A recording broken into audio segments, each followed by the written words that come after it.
Hi friends, state bank of India வந்து பார்த்தீங்கன்னா, special கேடர் officers அப்படின்னு சொல்லிட்டு ரெகுலர் பேசிஸ்க்கு தான் ஓகேங்களா, பர்மனன்ட் ஜாபுக்கு தான் வேலைவாய்ப்பு வந்து அறிவிச்சிருந்தாங்க. அதை பற்றின முக்கியமான விவரங்களை பார்க்கலாம் சரிங்களா. 14 செப்டம்பர் அன்னைக்கு அறிவிச்சிருந்தாங்க. லாஸ்ட் டேட் வந்து பார்த்தீங்கன்னா 4 அக்டோபர், இன்னுமே 4 இருக்கு. ஸோ அதை பற்றி பார்த்துருவோம். இது வந்து பார்த்தீங்கன்னா முழுக்க வெளி மாநிலம் தான், அதாவது மும்பையில் போயிட்டு ஒர்க் பண்ணுற மாதிரி இருக்கும். ஆனால் இதுக்கு வந்து இந்தியன் நேஷனல்ஸ், அதாவது இந்தியன் சிட்டிசன்ஸ் வந்து எலிஜிபிள். நல்லா புரிஞ்சுக்கங்க. ஓவரால் இந்தியா ஃபுல்லாக யாராக வேணாலும் அப்ளை பண்ணலாம். அதுக்காக தான் இந்த வீடியோ வந்து ஷேர் பண்ணிட்டு இருக்கேன் ஓகேங்களா.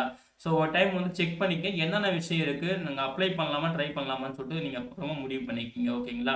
So state bank of India வந்து அறிவிச்சிருந்த ஸ்பெஷல் கேடர் ஆஃபீஸோட முக்கியமான விஷயங்களை பார்ப்போம். ஃபர்ஸ்ட் வந்து பார்த்தீங்கன்னா, கேண்டிடேட் வந்து ஒரே ஒரு போஸ்ட்டுக்கு மட்டும் தான் அப்ளை பண்ணணும் அப்படின்னு சொல்லியிருக்காங்க. ஸ்டார்டிங்லேயே என்னென்ன போஸ்ட்டு, என்னென்ன எவ்வளோ வேகன்சி சொல்லிட்டு பார்ப்போம். இந்த வேகன்சி போஸ்ட் வந்து பார்த்தீங்கன்னா, டெபுட்டி மேனேஜர் அப்படின்னு சொல்லிட்டு system project management and delivery அப்படின்னு சொல்லிட்டு ஃபர்ஸ்ட் போஸ்ட். இதுக்கு வந்து மொத்தம் 187 வேகன்சி சொல்லியிருக்காங்க. அப்புறம் deputy manager infra support and cloud operations சொல்லிட்டு 412 வேகன்சி சொல்லியிருக்காங்க. அப்புறம் டெபுட்டி மேனேஜர் நெட்வொர்க்கிங் ஆப்ரேஷன்ஸ்க்கு பார்த்தீங்கன்னா 80 வேகன்சி சொல்லியிருக்காங்க. டெபுட்டி மேனேஜர் ஐடி ஆர்கிடெக்ட் அதுக்கு வந்து 27 வேகன்சி. டெபுட்டி மேனேஜர் இன்ஃபர்மேஷன் செக்யூரிட்டிக்கு வந்து 7 வேகன்சி. அசிஸ்டன்ட் மேனேஜர் சிஸ்டத்துக்கு வந்து பார்த்தீங்கன்னா 784 வேகன்சி சொல்லியிருக்காங்க. இந்த கிரேடுமே நோட் பண்ணிக்க, ரொம்ப ரொம்ப முக்கியம் சரிங்களா. இந்த ஃபர்ஸ்ட் 1லேருந்து 5 இந்த கேட்டகரிக்கு வந்து பார்த்தீங்கன்னா MMGS கிரேட் 2 அப்படின்னு சொல்லியிருக்காங்க. 6th போஸ்ட் அசிஸ்டன்ட் மேனேஜர் சிஸ்டத்துக்கு வந்து பார்த்தீங்கன்னா JMGS 1 அப்படின்னு சொல்லியிருக்காங்க சரிங்களா. ஸோ இந்த அசிஸ்டன்ட் மேனேஜருக்கு வந்து பார்த்தீங்கன்னா 784 வேகன்சி அப்படின்னு சொல்லியிருக்காங்க. இதுதான் இருக்கிறதுலேயே ஹையஸ்ட் ஓகேங்களா. அப்புறம் அதுக்கு பேக்லாக் வேகன்சின்னு சொல்லியிருக்காங்க. அதாவது அசிஸ்டன்ட் மேனேஜருக்கு வந்து பார்த்தீங்கன்னா இந்த பேக்லாக் வேகன்சிக்கு மொத்தம் 14 வேகன்சி இருக்குன்னு சொல்லியிருக்காங்க சரிங்களா.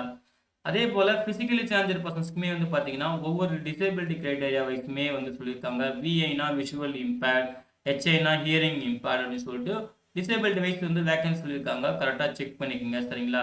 அதாவது விஷுவல் இம்பேர்டுக்கு வந்து 18 வேகன்சி. அப்புறம் ஹியரிங் இம்பேர்டுக்கு வந்து பார்த்தீங்கன்னா 16 வேகன்சி. லோகோமோட்டா டிசேபிலிட்டிக்கு வந்து 15 வேகன்சி. அப்புறம் டிஎன்டி அப்படின்னு சொல்லுவாங்க. டிஎன்டி அப்படின்னா இங்கே வந்து அதுக்கான எக்ஸ்பிரஷன் கொடுக்கல. மேக்ஸிமம் டெப் அண்ட் இயரா அப்படிதான் இருக்கும்னு நினைக்கிறேன் ஓகேங்களா. அதுக்கப்புறம் அவங்களுக்கு பார்த்தீங்கன்னா 15 வேகன்சி அப்படின்னு சொல்லியிருக்காங்க. அப்புறம் ஏஜ் லிமிட்மே சொல்லியிருக்காங்க. அதாவது ஃபஸ்ட்டு 1லேருந்து இந்த 5வது போஸ்ட் வரைக்கும் பார்த்தீங்கன்னா மினிமம் 25 வயசு இருக்கணும், மேக்ஸிமம் 35 வயசுன்னு சொல்லியிருக்காங்க. 6வது போஸ்ட்டுக்கு வந்து பார்த்தீங்கன்னா மினிமம் 21 வயசு, மேக்ஸிமம் 30 வயசு அப்படின்னு சொல்லியிருக்காங்க சரிங்களா. இதுவே இங்கே டேபிளில் வந்து கிளியராக சொல்லியிருக்காங்க. அதே போல் கம்யூனிட்டி வைஸாகவும் வேகன்சி சொல்லியிருக்காங்க. கரெக்டாக நீங்கள் என்ன கம்யூனிட்டி கரெக்டாக உங்களுக்கு வேகன்சி வந்து செக் பண்ணிக்கோங்க சரிங்களா. டோட்டலாக வந்து பார்த்தீங்கன்னா எஸ்டிக்கு வந்து 234 வேகன்சி, எஸ்டிக்கு 110 வேகன்சி, ஓபிசிக்கு 392 வேகன்சி, இடபிள்யூஎஸ்க்கு 147 வேகன்சி, யூஆர் கேட்டகரிக்கு 614 வேகன்சின்னு சொல்லிட்டு இந்த 1497 வேகன்சி வந்து கம்யூனிட்டி வைஸாகவும் சொல்லியிருக்காங்க. கரெக்டாக செக் பண்ணிக்கோங்க சரிங்களா. அதுக்கு பிறகு வந்து பார்த்தீங்கன்னா benchmark disability physically challenged பர்சன்ஸ்க்கான இந்த சூட்டபிள் கிரைட்டேரியா என்ன மாதிரிலாம் ஒர்க் இருக்கும், என்ன மாதிரி வந்து டிசேபிலிட்டி இருந்தால் அவங்களுக்கு வந்து கரெக்டாக இருக்கும் அப்படின்னு சொல்லிட்டு அவங்களுக்கான கைட்லைன்ஸ் சொல்லியிருக்காங்க. கரெக்டாக செக் பண்ணிக்கோங்க. அப்புறம் வந்து கல்வி தகுதியும் சம் எசென்ஷியல் குவாலிஃபிகேஷன் அதை பற்றியும் சொல்லியிருக்காங்க. ஒர்க்கிங் எக்ஸ்பீரியன்ஸ் தேவைப்படுதா, என்ன சர்டிஃபிகேட் தேவைப்படுது, என்ன ஸ்பெஷல் ஸ்கில்ஸ் இருக்கணும் அப்படின்னு சொல்லிட்டு டேபிள் வந்து கிளியராக சொல்லியிருக்காங்க. எல்லா போஸ்ட்டுக்குமே மேக்ஸிமம் வந்து பார்த்தீங்கன்னா வச்சுக்கலாம், நீங்கள் பிஇ பிடெக் வந்து computer science and engineering, software engineering, information technology, electronics and electronics communication, அதுக்கு ஈக்குவலாக வந்து சரிங்களா ரிலேட்டடாக சில கோர்ஸ் இருக்கும் இல்லையா, அதுக்கு ஈக்குவலாக எது முடிச்சிருந்தாலும் ஓகே தான். அதாவது கம்ப்யூட்டர் ரிலேட்டடாக இருக்கணும் ஓகேங்களா. மினிமம் 50% மார்க் வந்து செக்யூர் பண்ணியிருக்கணும். அப்படி அல்லது நீங்கள் வந்து இது வந்து யூஜி கோர்ஸ், சப்போஸ் நீங்கள் பிஜியில் வந்து எம்சிஏ படிச்சிருந்தாலுமே நீங்கள் அப்ளை பண்ணலாம். அப்படின்னா எம்டெக் இல்லை எம்எஸ்சி வந்து பார்த்தீங்கன்னா நம்ம சொன்னோம் இல்லையா அந்த course computer science and engineering, இது எது முடிச்சாலும் நீங்கள் வந்து எம்டெக் பிஜி முடிச்சிருந்தாலுமே நீங்கள் அப்ளை பண்ணலாம் சரிங்களா. யூஜியில் முடிச்சிருந்தாலும் அப்ளை பண்ணலாம், இல்லை பிஜியில் எம்சிஏ எம்டெக் முடிச்சிருந்தாலும் அப்ளை பண்ணலாம். ஸோ இதே கல்வித்தொகை தான் எல்லா போஸ்ட்டுக்குமே சொல்லியிருக்காங்க. முக்கியமான விஷயம்னா இங்கே வந்து அந்த இந்த ஸ்பெஷல் அதாவது ஸ்பெசிஃபிக் ஸ்கில்ஸ் ஓகேங்களா, அதெல்லாம் செக் பண்ணிக்கோங்க. என்ன மாதிரிலாம் சாஃப்ட்வேர் ஸ்கில்ஸ் வந்து அவங்க வந்து தேவைப்படும் அப்படின்றத அதெல்லாம் சொல்லியிருக்காங்க. அதே போல் எல்லாத்துக்குமே வந்து பார்த்தீங்கன்னா மினிமம் எக்ஸ்பீரியன்ஸ் கேட்குறாங்க. இந்த ஃபர்ஸ்ட் போஸ்ட்டுக்கு டெபுட்டி மேனேஜருக்கு வந்து பார்த்தீங்கன்னா ப்ராஜெக்ட் மேனேஜ்மெண்ட் அண்ட் டெலிவரிக்கு வந்து பார்த்தீங்கன்னா மினிமம் 4 இயர்ஸ் தேவைப்படுது.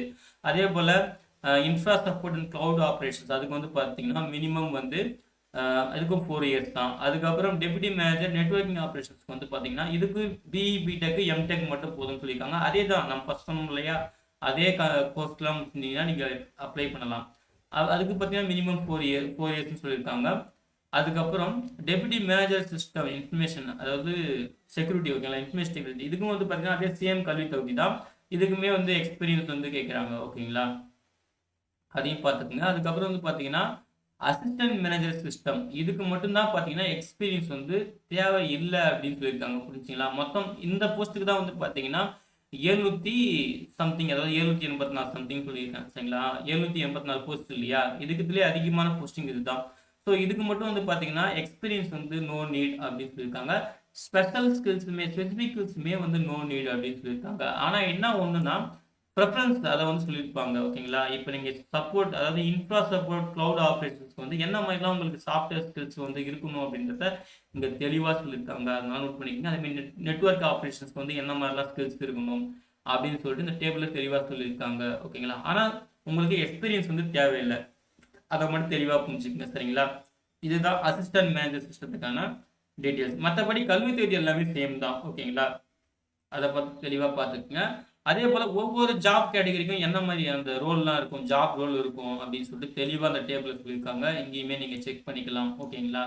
அப்புறம் ஒவ்வொரு கிரேடுக்குமே வந்து பார்த்தீங்கன்னா என்ன மாதிரி பே ஸ்கேல் இருக்கும். ஃபர்ஸ்ட் வந்து பார்த்தீங்கன்னா MMGS2, அதாவது சீரியல் நம்பர் 1லேருந்து சீரியல் நம்பர் 5 வரைக்கும். இந்த கிரேடுக்கு வந்து பார்த்தீங்கன்னா பே ஸ்கேல் வந்து 64,000 ஸ்டார்ட் ஆகும், சரிங்களா. 64,820 ரூபாயிலேருந்து மேக்ஸிமம் வந்து 93,960 ரூபாய் வரைக்கும் இருக்கலாம் அப்படின்னு சொல்லியிருக்காங்க. அப்புறம் அசிஸ்டன்ட் மேனேஜர், சரிங்களா, அதாவது ஃபைனலாக அந்த எக்ஸ்பீரியன்ஸ் தேவையில்லைன்னு சொன்னாங்க இல்லையா, அந்த கிரேடுக்கு வந்து பார்த்தீங்கன்னா JMGS1 அப்படின்னு சொல்லுவாங்க கிரேடு. இதுக்கு வந்து மினிமம் 48,480 ரூபாயிலேருந்து மேக்ஸிமம் 85,920 ரூபாய் வரைக்கும் இருக்கும் அப்படின்னு சொல்லியிருக்காங்க. நம்ம அதே சொல்லியாச்சு. ஒர்க் பிளேஸ் வந்து பார்த்தீங்கன்னா மும்பை அந்த சைடு தான் வந்து இருக்கும். அப்புறம் ஹைதராபாத்துமே சொல்லியிருக்காங்க, ஓகேங்களா. இங்கே தெளிவாக பார்த்துக்குங்க. நான் ஸ்டார்டிங்லேயே சொல்லிட்டேன், ஓகேங்களா. இது வந்து கம்ப்ளீட்டாக வந்து அதர் ஸ்டேட், வெளி மாநிலம் தான். மும்பையில் ஹைதராபாத் வந்து ஒர்க் பண்ணுற மாதிரி இருக்கும். அதாவது ஃபர்ஸ்ட் சீரியல் நம்பர் இந்த 1 to 5 வரைக்கும் ஹைதராபாத்துமே சில லொக்கேஷன்ஸ் இருக்கலாம். மற்றபடி இந்த 6th பார்த்தீங்கன்னா அசிஸ்டன்ட் மேனேஜருக்கு வந்து பார்த்தீங்கன்னா கம்ப்ளீட்டாக மும்பை, நேவி மும்பை இல்லை மும்பை அப்படின்னு சொல்லியிருக்காங்க, ஓகேங்களா. அதுக்கப்புறம் வந்து ஃபர்ஸ்ட் உங்களை செலக்ட் பண்ணிட்டாங்கன்னா உங்களுக்கு வந்து 1 இயர் வந்து ஒரு ட்ரைனிங் மாதிரி இருக்கும். அதுக்கப்புறம் தான் உங்களுக்கு வந்து கம்ப்ளீட்டாக வந்து ஜாப் வந்து லொக்கேஷன் வைஸ் வந்து கொடுப்போம் அப்படின்னு சொல்லியிருக்காங்க, ஓகேங்களா. அதே போல் எந்தெந்த போஸ்ட்டுக்கு வந்து என்ன மாதிரிலாம் வந்து செலெக்ஷன் மெத்தட் இருக்கும் பாருங்க. First serial number 1 serial number 5 வரைக்கும் இந்த போஸ்ட்டுலாம் பார்த்தீங்கன்னா ஃபர்ஸ்ட் உங்களுக்கு உங்கள் அப்ளிகேஷன் பேஸ் பண்ணி ஒரு ஷார்ட் லிஸ்ட் பண்ணுவாங்க. ஷார்ட் லிஸ்ட் பண்ணிட்டு வந்து பார்த்தீங்கன்னா அவங்க கூட இன்ட்ராக்ஷன் பண்ணுவாங்க, அதாவது இன்டர்வியூ மாதிரி இருக்கும் அப்படின்னு சொல்லியிருக்காங்க. இந்த 6th போஸ்ட்டுக்கு மட்டும் அசிஸ்டன்ட் மேனேஜர் சிஸ்டம், அந்த போஸ்ட்டுக்கு மட்டும் பார்த்தீங்கன்னா உங்களுக்கு ஆன்லைன் ரிட்டன் டெஸ்ட் வந்து இருக்கும். அதுக்கப்புறம் தான் இன்ட்ராக்ஷன், அதாவது இன்டர்வியூன்றது இருக்கும் அப்படின்னு சொல்லிட்டு தெளிவாக சொல்லியிருக்காங்க. இதுதான் வந்து செலெக்ஷன் ப்ரொசீஜர், ஓகேங்களா. அதை பேஸ் பண்ணி தான் மெரிட் லிஸ்ட் வந்து அவங்க வந்து எடுப்பாங்க, சரிங்களா. அப்புறம் ஆன்லைன் ரிட்டன் எக்ஸாம் வந்து பார்த்தீங்கன்னா உங்களுக்கு வந்து என்னென்ன டாப்பிக்ல வந்து கொஸ்டின் கேட்போம் அப்படின்னு சொல்லியிருக்காங்க. அங்கே பாருங்க, ஜென்ரல் ஆப்டிடியூட்ல வந்து பார்த்தீங்கன்னா டெஸ்ட் ஆஃப் ரீசனிங், அதில் 15 question, quantity aptitude 15 question, English லாங்குவேஜில் 20 கொஸ்டின் சொல்லிட்டு சொல்லியிருக்காங்க. அப்புறம் ப்ரொஃபஷனல் நாலேஜ்னு சொல்லிட்டு ஜென்ரல் ஐடி நாலேஜில் ஒரு 60 கொஸ்டின் சொல்லியிருக்காங்க, சரிங்களா. மொத்தமாக வந்து பார்த்தீங்கன்னா அதாவது இந்த லாஸ்ட்டாக ப்ரொஃபஷனல் நாலேஜுக்கு மட்டும் 100 மார்க், 60 கொஸ்டின் 100 மார்க்கு. மற்றதெல்லாம் வந்து பார்த்தீங்கன்னா ஒரு கொஸ்டின் 1 மார்க் சொல்லிட்டு அது சொல்லியிருக்காங்க, சரிங்களா. இந்த ஜென்ரல் ஆப்டிடியூட் மட்டும் 45 நிமிஷம் எக்ஸாம் டைமு. ப்ரொஃபஷனல் நாலேஜுக்கு வந்து பார்த்தீங்கன்னா 75 நிமிஷம் அப்படின்னு சொல்லியிருக்காங்க எக்ஸாம் டைம். இதுக்கு நெகட்டிவ் மார்க்லாம் எதுவும் கிடையாது, சரிங்களா. ராங்காக ஆன்சர் பண்ணிங்கன்னா நெகட்டிவ் மார்க்லாம் எதுவும் கிடையாது அப்படின்னு சொல்லியிருக்காங்க, அதையுமே பார்த்துக்கோங்க. அதுக்கப்புறம் வந்து பார்த்தீங்கன்னா இதுக்கு வந்து ப்ரீ எக்ஸாம் ட்ரைனிங் இருக்குது. அதாவது SC ST OBC உங்களுக்கு எல்லாருக்குமே ஆன்லைன் மோடில் நீங்கள் அட்டன் பண்ணுறது தான் அட்டன் பண்ணலாம், ஃப்ரீ ஆஃப் காஸ்ட் தான் அப்படின்னு சொல்லியிருக்காங்க, ஓகேங்களா. அப்புறம் வந்து வெயிட்டேஜ் வந்து பார்த்தீங்கன்னா ரிட்டன் லிஸ்ட்டில் 70%, அதுக்கப்புறம் இன்டர்வியூவில் 30% சொல்லிட்டு அந்த அசிஸ்டன்ட் மேனேஜர் போஸ்ட்டுன்னு சொல்லியிருக்காங்க. மற்றபடி மற்ற போஸ்ட்டுக்கு வந்து ஒன்லி இன்டர்வியூ மட்டும் தான் இருக்கு இல்லையா, அதுக்கான வெயிட்டேஜ் வந்து அவங்க சொல்லுவாங்க, சரிங்களா. அதுக்கப்புறம் வந்து பார்த்தீங்கன்னா ப்ரொஃபஷனல் நாலேஜ்னு சொல்லிட்டு ஒரு பேப்பர் இருக்குது பார்த்தீங்களா, அந்த டாபிக் இது இருக்குது பார்த்தீங்களா, ப்ரொஃபஷனல் நாலேஜ். அதுக்கான வந்து டாபிக் சொல்லியிருக்காங்க, என்ன டாபிக்லாம் இருக்கும், என்ன மாதிரி கொஸ்டின்ஸ்லாம் இருக்கும்னு சொல்லிட்டு. அதான் 100 மார்க், அது மட்டும் 100 மார்க் இல்லையா. மொத்தம் ஒரு 4 டாபிக் இருக்குது. Software development, infra support, networking, cloud operation சொல்லிட்டு ஒரு 4 டாபிக் இருக்குது. நம்பர் ஆஃப் கொஸ்டின்ஸ் வந்து பார்த்தீங்கன்னா மொத்தம் 60 கொஸ்டின் 100 மார்க், சரிங்களா. ஒவ்வொரு டாபிக்குமே இவ்வளோ கொஸ்டின் சொல்லியிருக்காங்க, கரெக்டாக செக் பண்ணிக்கங்க. மார்க்குமே சொல்லியிருக்காங்க, ஓகேங்களா. ஒரே விஷயம் என்னன்னா நெகட்டிவ் மார்க் கிடையாது, நல்லா நோட் பண்ணிக்கங்க. அப்போ சிலபஸ் டீட்டெயிலுமே வந்து பார்த்தீங்கன்னா தெளிவாக சொல்லியிருக்காங்க. இந்த சிலபஸ் டீட்டெயில்ஸ்லாம் நோட் பண்ணிக்கோங்க, சரிங்களா. நான் ஸ்டார்டிங்ல சொல்லியிருந்தேன் பாருங்க, இண்டிகேட்டிவ் சிலபஸ் அப்படின்னு சொல்லிட்டு சாஃப்ட்வேர் டெவலப்மெண்ட்ல வந்து சிலபஸ் எப்படி இருக்கும் அப்படின்னு சொல்லிட்டு ஒவ்வொரு டாபிக்குமே சிலபஸ் டீச்சர்ஸ் வந்து தெளிவாக சொல்லியிருக்காங்க. ஓகேங்களா? அப்புறம் அப்ளை பண்ணுறதுக்கான கைட்லைன்ஸ் சொல்லியிருக்காங்க. அதை மாதிரி தெளிவாக செக் பண்ணிக்கோங்க. அப்ளிகேஷன் ஃபீஸ் வந்து பார்த்தீங்கன்னா SC, ST, female candidate, physically challenged persons இவங்களுக்கு எல்லாருக்குமே ஃபீஸ் வந்து கிடையாது. சரிங்களா? அதே போல் இவங்களை தவிர்த்த மற்ற எல்லா கேண்டிடேட்டுக்கும் பார்த்தீங்கன்னா ரூ. 750 வந்து பே பண்ணுற மாதிரி இருக்கும். சரிங்களா? நல்லா நோட் பண்ணிக்கோங்க. கைட்லைன்ஸ் வந்து தெளிவாக பார்த்துக்குங்க. மிஸ்டேக் இல்லாமல் அப்ளை பண்ணுங்க. ஓகேங்களா? என்னென்ன டாக்குமெண்ட் தேவைப்படும், என்ன சைஸில் இருக்குன்னு சொல்லிட்டு தெளிவாக அங்கேயே கொடுத்துருக்காங்க. கரெக்டாக செக் பண்ணிக்கோங்க. சரிங்களா?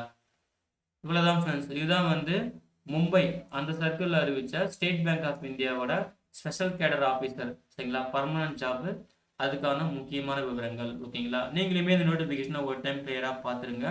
சரிங்களா? உங்களுக்கு வந்து அதர் ஸ்டேட்டில் போயிட்டு ஒர்க் பண்ணுற மாதிரி பில்லிங் இருக்குது, ட்ரை பண்ணணும்னா கண்டிப்பாக ட்ரை பண்ணுங்கள். சரிங்களா? ஓகே ஃப்ரெண்ட்ஸ், இந்த தகவல் பிடிச்சிருந்தீங்கன்னா இந்த வீடியோ லைக் பண்ணுங்கள். மறக்காமல் உங்கள் ஃப்ரெண்ட்ஸுக்கும் ஷேர் பண்ணுங்கள். அட்லீஸ்ட் யாராவது ஒருத்தருக்காவது யூஸ்ஃபுல்லாக இருக்கும். சரிங்களா? அப்ளை பண்ணுற எல்லாருக்கும் wish all the best. Thank you.